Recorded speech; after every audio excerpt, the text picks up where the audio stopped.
Hey guys, welcome back to another episode with the Growing Wild Farm and Garden channel. Okay, so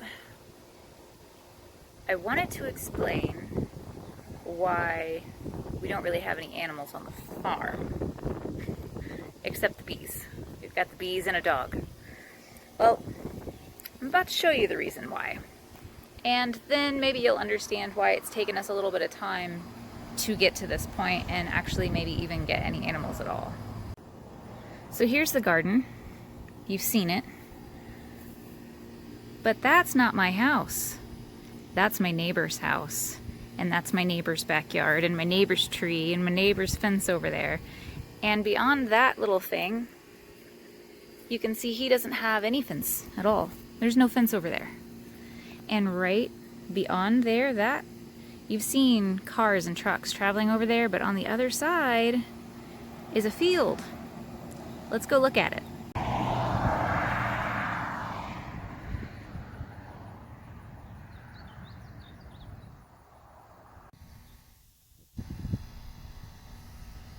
So that's my neighbor's house. Here's my house. So you can see how close that is. So now maybe you can understand our dilemma.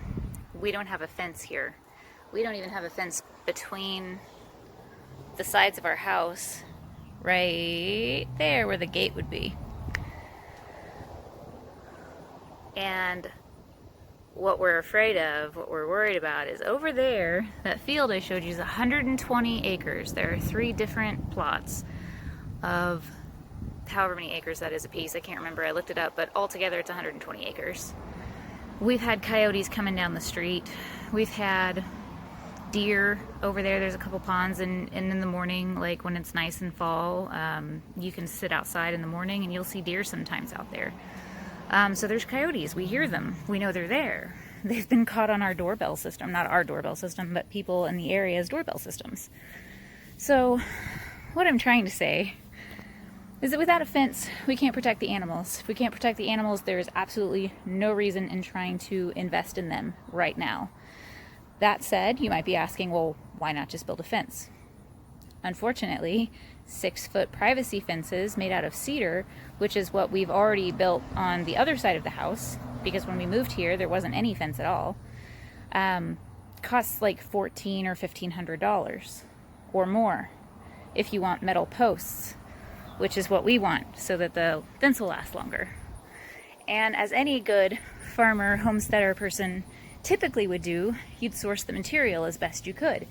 You'd cut not corners, but you'd save money as best you could. And the problem that we end up with is that we live in the suburbs, and we can't just do that. You know, if I could get away with making a pallet fence or something and making that work, then maybe we would. If we were out further out in the country with 5 acres like we want, maybe we would do that. There's plenty of, cattle fencing type stuff that we could do, but in the suburbs, that's not really what we want. It's honestly not probably what the next person is going to want when they move here. I've questioned what it's going to look like when we move, and I have this giant garden with all these barrels here. What is that going to look like? Are we going to have to remove them? Or what am I going to do with the dirt? All that.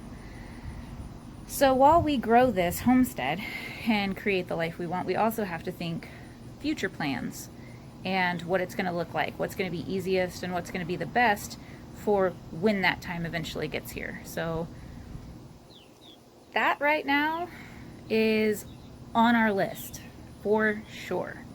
We're trying to figure out the best way to make that happen. But that's why we don't have chickens. We don't have goats. We don't have rabbits yet.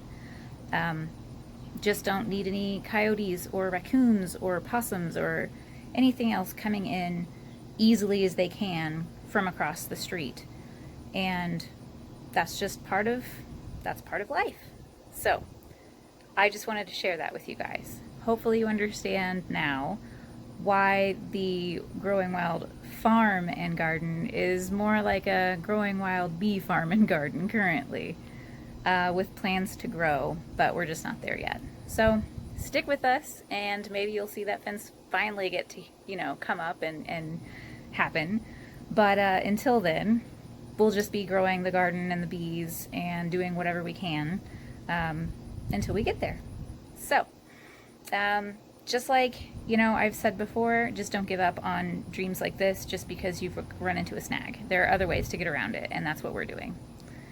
If you like this video, of course, hit the like button. Or if you want to know more and follow along with our journey, see when we do get that fence and those rabbits and etc., then go ahead and subscribe to the channel and hit that bell for the notifications so you know when I upload a new video.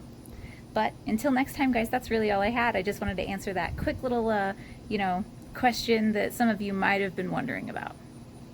We'll see you later.